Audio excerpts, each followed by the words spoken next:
This episode is powered by Recap Pickleball.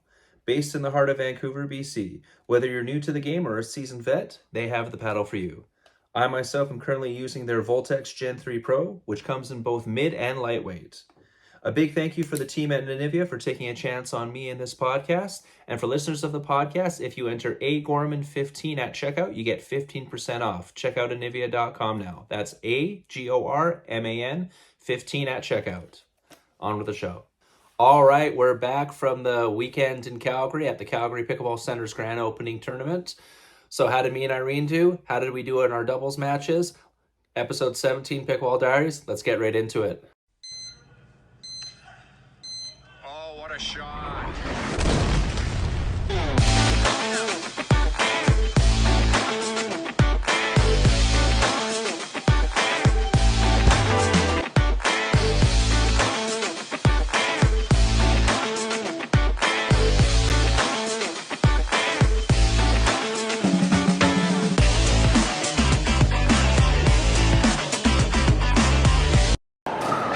All right, hey everybody, we're here at the Calgary Pickleball Center. Me and Ryan right now are 2-2 in our men's. Irene and Mai are 1-0. They're waiting for their opponent right now. Me and Ryan are just about to go for our next match here.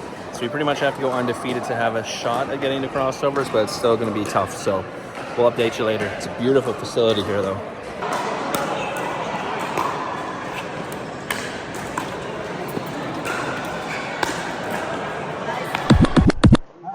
All right, everybody. Me and Ryan are done for the day. We finished 3-3, which is going to be good enough for either third or fourth in our pool, but not enough to get to crossovers. Irene and Maya are playing behind me right now. They're undefeated right now. By the looks of their pool, they're probably going to finish first, and then they'll make it to crossovers, and then hopefully to the finals. So we'll catch you up after that one. Once again, here. Okay, so for those of you who are watching the video here, I'm going to just kind of give a quick go around to see the facility here. 12 courts, permanent nets. Very, very nice. Guys did a really good job here. Shout out to the Calgary guys.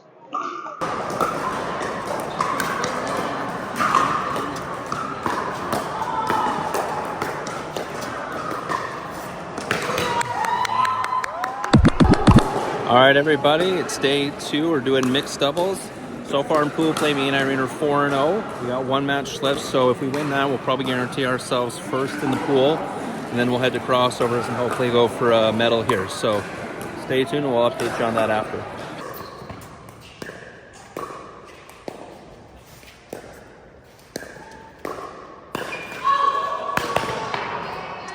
All right, day 1 recap. So me and Ryan finished in our pool 3-3, which put us in third place, but only the top 2 teams in each pool made it to the crossover. So didn't make it to the crossover to get onto the podium. Ryan did a pretty good job. It was his first time playing 4.0. I'm a little angry with myself for this, but midway through our game, so we were about 2-2 at this point, I really started to notice when he was, especially when Ryan was playing on the left-hand side of the court, if they were hitting it to his back and he was kind of torquing his arm to keep himself on his forehand. And when we were warming up, he wasn't doing that. So what I first thought was maybe he hurt his wrist and snapping it with his backhand was hurting him. So I noticed it when we were 2-2, but I didn't say anything until after our 5th game where we lost. So then we were 2-3, and pretty much then at that point we were eliminated from contention for making it to the crossover. But asked him about it and I said, "Hey, is your wrist okay?" And he was like, "No, I'm just not feeling confident with my backhand." And I was like, "Oh, okay, well, let's just stack then. I'll play the left, you play the right, so that way your forehand is taking most of the shots." We did that for our last game, and we won pretty handily. So I'm mad at myself for being the senior player on our team. I should have spoken out sooner, and then I could have fixed that and had us stack earlier. We probably could have even made it to the crossovers because there was one game we lost where we probably should have won that game. Because Ryan just played so much more confident after we did that switch because he didn't have to worry about it. So overall, we played pretty good. Like, we didn't get blown out by any team, but there was 1 or 2 games there where we probably could have won that in our pool and made it at least to the crossovers and possibly got to a podium finish for that.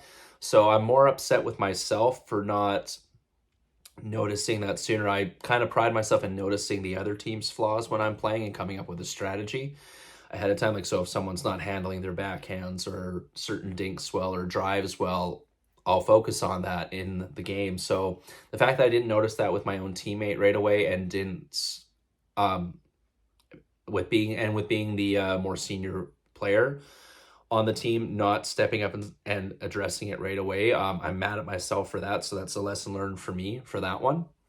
But other than that, Ryan played very, very well. We played pretty well for us, aside from playing one game of pickup together a couple weeks back.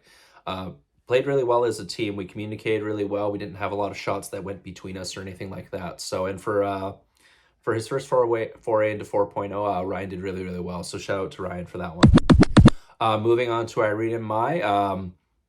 When I looked at their pool, there was only 6 teams, so they basically did a round robin for seeding, and then they did first versus fourth, second, third, and then that moves on to the finals for there. So they went through everyone. I think there was one team, and I think it was the team that ended up finishing third, gave them a little bit of pushback, but every game they won. I think that team they beat 15-10 in the single set round robin, and everybody else was less than 10 points against them. So they were steamrolling pretty well through the round robin, and then they got to the crossover. Same thing. They played the team ranked fourth, handled them very well in 2 straight sets.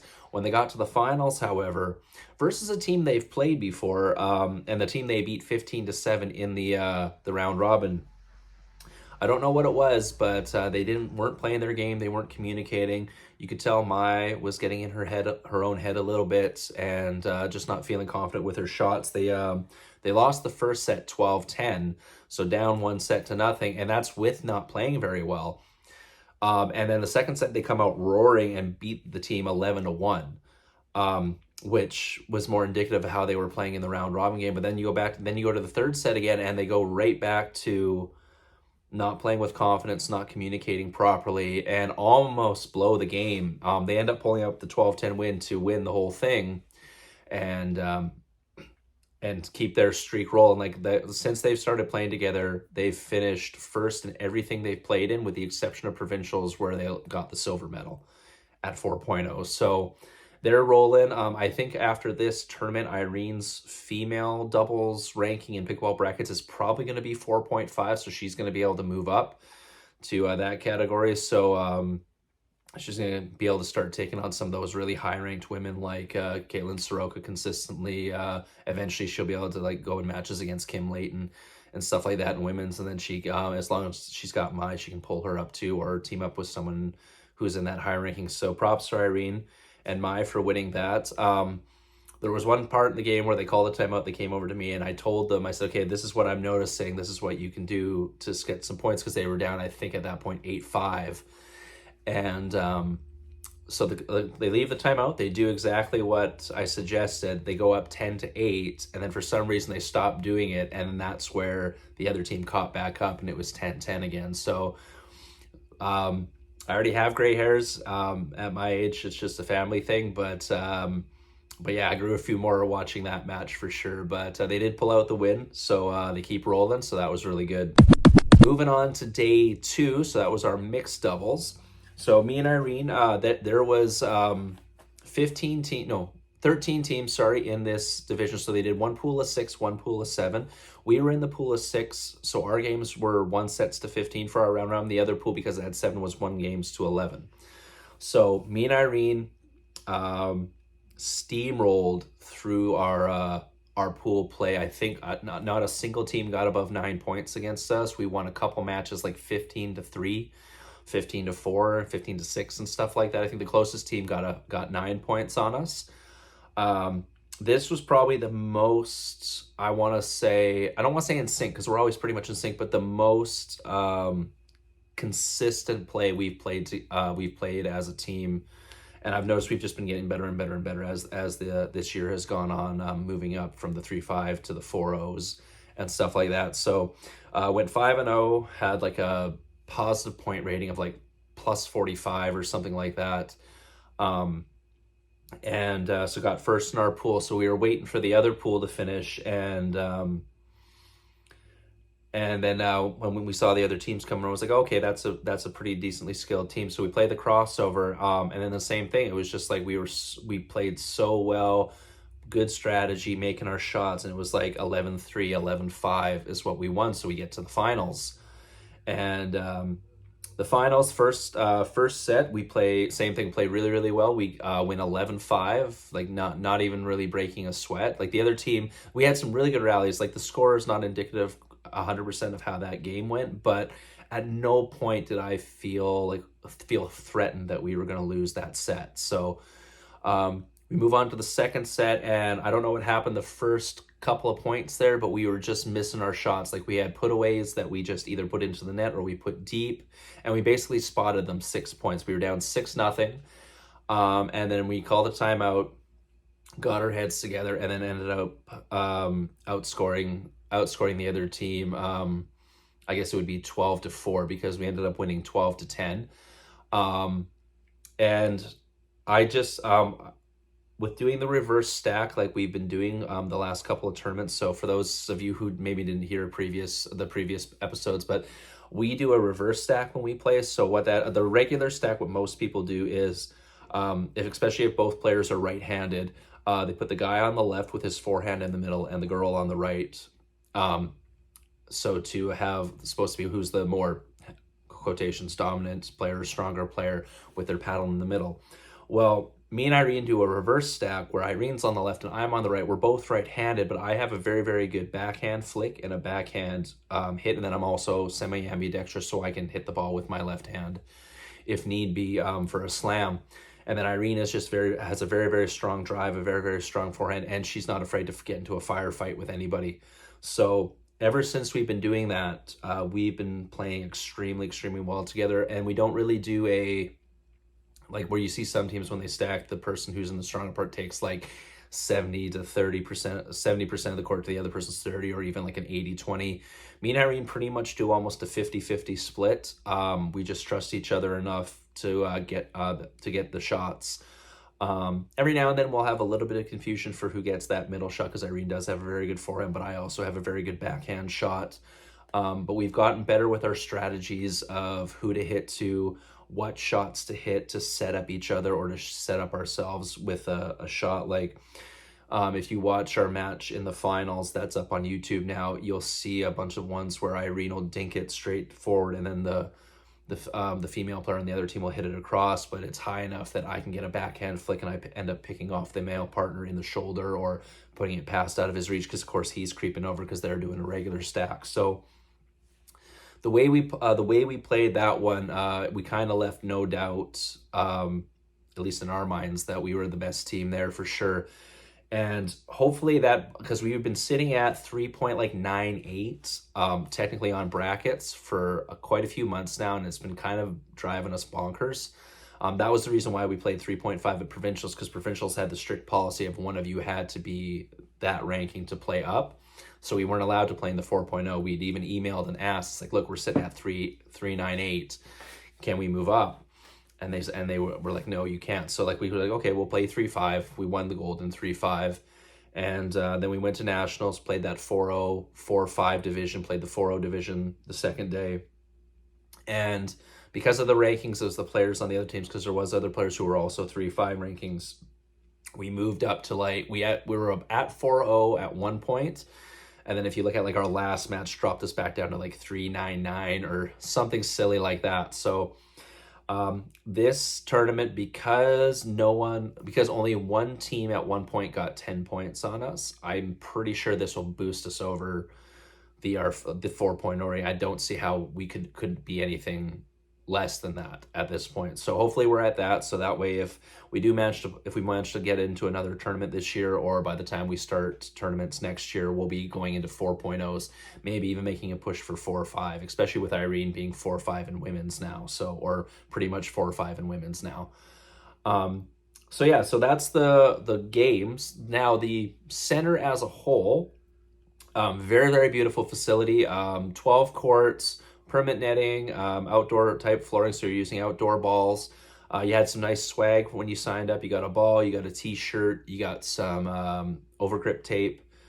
It was really, really nice. Their biggest drawback is the parking. There's not a lot of room for parking. I was talking to Mike, the owner, and he was talking about, they were talking to, I think it's one of the companies that's across the street from, they have a lot of staff parking, which doesn't get used on the weekends. So they were gonna talk with them and see if they can use that parking during tournaments when they're not operating anyways, and they're hoping for that. So biggest drawback was the parking. It's in a really nice spot though, because it's right across the street from like Rec Room, from like an iFly, from like a big shopping center area. So you have stuff to do that you can just walk to when you're there. And like I said, the facility itself was very, very nice. A little narrow on the back ends of the courts, like on the sides. Like they have opened area. They removed the fencing between when you're up from the kitchen line, from kitchen line to kitchen line, so you have room for ATPs and stuff like that. Now that did cause some balls from other courts to roll in, and you had to halt with balls coming in. But I'm willing to accept that with the ability to stretch out and be able to pull off like a full ATP during a match. So now, like I said, like the fences come back in right around where the kitchen line starts. So right around there's a little narrow. Like I know I got caught once by someone with a really good spin serve, crashing into the fence because I couldn't get to the ball in time. I caught someone else with a spin serve of my own, putting it right into the fence. So it's really hard for them to get to. So a little bit narrow there. Lots of space on the back end of the court though, so you have space to back up. So that's really good. So I'll take the little bit of narrow in those spots where not very often you're going to be going super wide anyways, in comparison to being able to do an ATP and stuff the way they have it set up. So very, very nice facility. I do have a meeting for my work next month, so I'll be going down there and probably playing some pickup when I go down there. So if you're in Calgary around like November 21st, I'll be doing the Duper ladder, the Duper drop-in, or whatever they have. They have that day on the 21st. So if you want to drop in and say hi, if you're from Calgary, come in then. But yeah, big shout out to Mike and them. Really nice facility. Super stoked for them. And I know they got another one opening up in Edmonton. I want to say they said in March, around the similar thing. So really looking forward to that too. And that's a little bit closer for me, so I don't have to drive 9 hours to go play. So all in all, very fun tournament. Could have used some more refs. There was just refs pretty much just for finals and for semifinals for most events.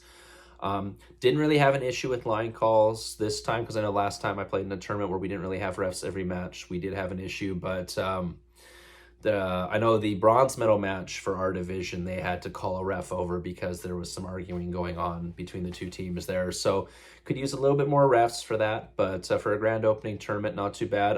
There was no medals. I bug Mike and them about that. Again, me and Irene do like our blings, so all the tournaments hosted by them so far, there's been no medals. Now, like we said, we got swag and stuff at the beginning, but like you hear a lot of people say like, I didn't drive this far and pay this much just for a $2 medal. I'm here to compete. I'm like, yes, I agree. However, when I win, I do like that little kind of monument for it, whether it's a $2 thing. It's no different than like say going on a very fun vacation and then you're buying a $2 souvenir that you like a fridge magnet that you stick on your fridge just as a reminder.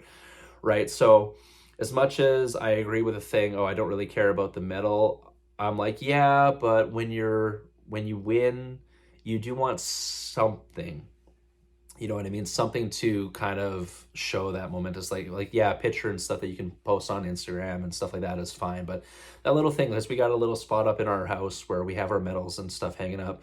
I have my little thing here behind me where I got the shirts from like, nationals here, provincials there, Western regionals for this towel and stuff like that. So, I have my little shrine and stuff that I do for that. So, it's always fun to have stuff like that. So, anyone putting on a tournament, you can get cheap medals for $2. I honestly don't care like how the medal doesn't have to be fancy, but something to give the players at the end of it is what is at least my personal opinion. So, but other than that, like I said, great job. And with the running of pickball brackets for Mike and them, holy crap, did that flow smoothly. Like I don't think we waited very long at all. They moved the stuff around really, really well. I think the longest I had to wait was maybe an hour, and that was just because our pool finished and the other pool, because they had one extra team, had two extra games they had to finish before we got to play crossovers. But other than that, it was like you finish, and it was like maximum 30-minute wait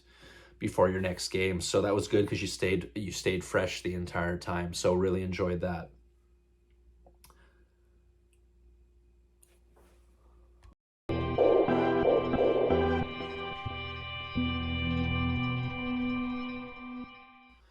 All right, so time for some big pickleball news for Canada. So we now have, I'm going to stick the logo right here. We have the Canadian Pickleball Association Pro Tour coming next year in 2024. So what that is that's basically Canada's equivalent to the PPA in the States. So that's pro players playing in bracket style formats, double elimination against other pro players. So you got your men's doubles, women's doubles, your mixed, your singles, all that good stuff that you see in the PPA. And also, just like the PPA, they have amateur tournaments going on at the same event. So if you're a 3.0 all the way up to like 4.5, those are available as well. So you can go play in a tournament, and then you can go over and watch the pros play in a match. So I think this is awesome. This is great for Canada's development in pickleball. Not only will our current pros, get to play against other pro athletes on more of a regular basis, kind of like how they did in the CNPL. Our amateur players and stuff who haven't seen a pros play have that option now to go watch that as well when they go to a tournament. So this is only good news for Canada. There's obviously cash prizes for the pros. There's going to be sponsorship opportunities for these pros to make it easier for them to play pickleball. Like, as someone who lives 5 hours north of Edmonton, Edmonton's the closest place where tournaments are normally held for me. So a bare minimum 5-hour drive, hotel room. So you got your gas, you got all that stuff, time off work. It does start to add up. So for pro players who have the same issues, now if that money is taken care of through like sponsorships or through endorsement deals and stuff like that, now they can focus on their pickleball. They can focus on getting better. They can focus on competing at that high level. Because when you compare, say, CNPL, now the CPA, to the PPA and to the MLP in the States, where Canada is lacking right now, it's the difference between the pro levels. Like, our amateur level, we're pretty much on par with the States. I know enough people who've gone down to the States and played in tournaments on the amateur level and have done really, really well. That tells me that our amateur thing is pretty much on par. Where our big gap is, it's in the pro. Like, if you watch the highest level PPA, like Ben Johns, Annalie Waters, compared to our highest level athletes, it's not quite the same yet. We're about 4 or 5 years behind, and that's because there's so much opportunity for the pros to play and make money from it, right? There's the MLP, there's the PPA, there's mini pro leagues like in Arizona and stuff like that, where they get paid to go play for teams, and it's broadcasted on YouTube and stuff like that, and they get sponsorship opportunities for that. So this is another tournament where there's going to be sponsorship opportunities, there's going to be signing stuff, there's winning bonuses and things like that. So that's just going to improve the play. And for me, it's more tournaments to go to. Like, right now, like most of the time, me and Irene are deciding, okay, we got provincials for sure, and then Western regionals, and okay, where are nationals this year? Because nationals flip-flop from one side of the country out. So this year it was in Regina. So okay, we're going to do Regina. Next year it's in Halifax, and as much as I would love to go to Halifax, Nova Scotia, and play pickleball, that might be a little bit out of my budget, right? So I'm like, okay, well, I got my provincials, I got my Western regionals. There's going to be an open somewhere that I can go to and play. So that's 3 tournaments. Now there's going to be a CPA event somewhere near me, right? So now I have at least a 4th or a 5th tournament that I can go to. That's going to be a huge event. I like going to the big event ones because you have officials for like every event. You get to meet so many cool people, and it's the big events where the pros come out and play. Then you get to watch those pro level matches. Like, as someone who actually got to watch the CNPL live and even do a broadcast one of the matches, it's so much better seeing it in person. Like, I've watched tons of PPA and MLP on YouTube or on TV or whatever, and I've watched the CNPL on YouTube and I've watched it in person. In person is so much better, it's so much more entertaining, and it's so much more intense to watch. So the fact that we're going to be able to put our pro athletes in the limelight, get them more funding with sponsorship deals and stuff like that, so they can keep improving, keep getting better, and then obviously, and also give us amateur athletes, something to push for. It's like, okay, now like I don't have to think, oh, I'm going to have to move to the States if I ever want to have a possibility of playing pro. Now it's like, okay, well, I have the option of CNPL I can go try out for. I can go see if I can get myself high enough ranked to get into the CPA Pro Tour events now. So like, there's 2 more options in Canada that if I can get myself good enough, I can go and strive towards, instead of, okay, well, am I going to take 6 months off of work and go down to the States and play in a bunch of PPA events to see if I can even get up there? Or can I use the stuff that's Canada local, way cheaper on the budget, and I can work around my work schedule, right? Because not everyone can go down and just play. Most of us have jobs where, yeah, we can book ourselves off for a weekend to go play an event, but we can't go down to the States and do like a tour from like this tournament to this tournament, this tournament to this tournament. Like it's just not realistic for us, right? So I'm super excited about this. And if anyone from the CPA is watching, if I'm going to the tournament, I'm totally willing to come do broadcast. You can check out me on the CMPL to see how I did. If you like how I did, I'll totally come and do that after I'm done playing my matches, of course, because I'll be playing for sure. No, I'm just super excited for that. It's just more opportunity for more people, because like CMPL was 8 teams, right? So 8 teams, that's only 16 men, 16 women. Now you have the CPA now, so that's another like possible 20 to 24 spots for pro level at least opened up. So, and who knows, eventually might get to the point where they have play-ins, kind of like how the PPA does. They have the first so many, I think it's 24 spots selected, and then they have a play-in tournament to get into those other spots for like the 32 team bracket stuff, like the PPA does. Like who knows, we might get to the point where there's that. They also announced on their website that not next year, but in 2025, there's going to be a senior pro tour as well. So that's even more better, because the same thing, we have a bunch of really good senior players who go down to the States and play during the wintertime and stuff, and they play even senior pro. But then when they come back to Canada, there's nothing really for them to play, because then like aside from, like I said, nationals, maybe provincials, and a lot of times you see that 55 plus category and there's like 4 or 5 teams, right? So now if there's a senior pro tour, you're going to have all those high level players playing against each other, and same thing, just improves the caliber because you're playing better players all the time. That's going to improve how you play. That's why me and Irene keep moving up when we go to tournaments. We we started at 3.0 last year, got all the way up to 3.5 by the end of the year. This year we started at 3.5, got up to 4.0, even played some 4.5 teams. And as we play harder and harder teams, we get better and better and better as we play, right? So this is only a good thing for Canada. I'm super excited to see where it goes. I'll keep an eye on their stuff. Check them out. Right now, I think it's only Instagram where I found them so far, but maybe check Twitter and all those other places to see if you can find them. But right now, so CPA, Canadian Pickleball Association Pro Tour, check them out. And then I'll be covering that as well. So I'm going to be super busy next year. I'll have the CNPL and I'll have the CPA to go over aside from my own stuff. So super excited for that. I think that's it for this one. I'll catch you guys on the next podcast. See ya. Left hand. Look at that.